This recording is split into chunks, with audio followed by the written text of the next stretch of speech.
नमस्कार। लोकसभा में आज सिटीजनशिप अमेंडमेंट बिल पर बहस शुरू हो गई। दरअसल अमित शाह बोल रहे थे और कई सारे विपक्षी सदस्यों ने उस पर आपत्ति जतानी शुरू की और ऐसे में अमित शाह का पारा हाई हो गया। फिर उन्हें एक एक करके अमित शाह ने एक एक फैक्ट गिनाना शुरू किया कि कैसे 1971 के युद्ध में उसके बाद बांग्लादेश के हर नागरिक को शरण देने की बात इंदिरा गांधी ने की, नागरिकता देने की बात की, लेकिन पाकिस्तानियों को नहीं लेने की बात की। तो क्यों?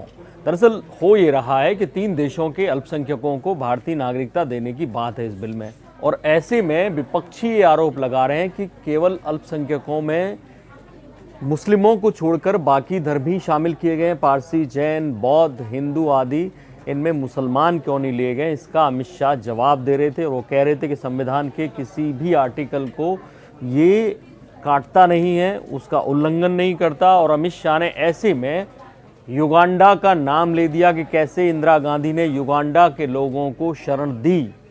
पहले सुनिए उन्होंने क्या कहा, फिर आपको कहानी बताते हैं। मान्यवर, उसके बाद में युगांडा से आए हुए सारे लोगों को इस देश में कांग्रेस के शासन में ही शरण दी गई, नागरिकता दी गई। तो फिर क्यों युगांडा करा? इंग्लैंड से आए हुए लोगों को क्यों नहीं करा? सब करने चाहिए थे, क्योंकि एक विशिष्ट रीजनेबल क्लासिफिकेशन के ग्राउंड पर युगांडा वालों को दिया गया था। दंडकारण्य का कानून लेकर आए, तब भी सबको नागरिकता दी। सिर्फ क्यों उस वक्त भी बांग्लादेश करा 59 में? क्योंकि रीजनेबल क्लासिफिकेशन के आधार पर किया था। तो आखिर अमित शाह ने युगांडा का नाम क्यों लिया? क्या वो कहानी थी? ये कहानी है 72 की। दरअसल 71 में युगांडा अफ्रीकी देश है, केन्या के पास है। वहाँ पर युगांडा में एक सैनिक तानाशाह ईदी अमीन ने तख्ता पलट कर दिया और वो काबिज हो गया सत्ता पर। और उसके बाद उसने एक लाइन से जो भारतीय थे युगांडा में उनको निशाना बनाना शुरू किया। उनको 90 दिन का समय दिया, उनसे कहा कि देश छोड़ जाइए। करीब 80,000 भारतीय थे उस वक्त। उनसे कहा गया कि आप 90 दिन के अंदर देश छोड़ जाइए, और उनको शर्त लगाई कि आप अपने साथ केवल 2 सूटकेस में सामान भर के ले जा सकते हैं और 55 पाउंड ले जा सकते हैं। सोचिए 55 पाउंड की कितनी कीमत उस वक्त रही होगी। ऐसे में क्या करते, कहाँ जाते वो भारतीय?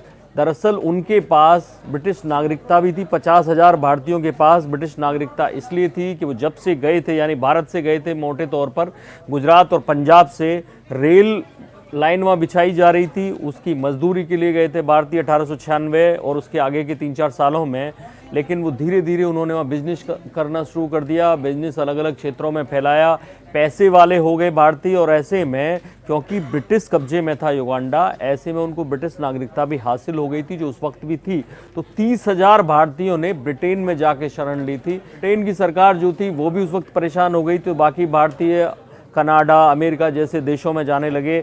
तब जब प्रेशर पड़ा इंदिरा गांधी की सरकार पर, तब इंदिरा गांधी की सरकार ने युगांडा से अपने रिश्ते तोड़ लिए, राजदूत उनका वापस भेज दिया, अपना वापस बुला लिया और तमाम भारतीयों को जो बचे रह गए थे उनको भारत में शरण दी थी। आज अमित शाह ने लोकसभा में उसी वाक़े का जिक्र किया कि कैसे युगांडा के लोगों को तब शरण दी गई थी, आपने इंग्लैंड के लोगों को शरण क्यों नहीं दी? यानी ये केस टू केस बेसिस है, ये बहस चलती रहेगी 3-4 दिन अगले, और इसमें वाकई में तमाम सारे नए फैक्टर्स, नए फैक्ट सामने आएंगे जो हम आपको बताते रहेंगे। देखते रहिए इंडिया न्यूज़, सब्सक्राइब करें इन खबर। थैंक यू, नमस्कार। इन खबर चैनल को सब्सक्राइब करें और बेल आइकन दबाना ना भूलें।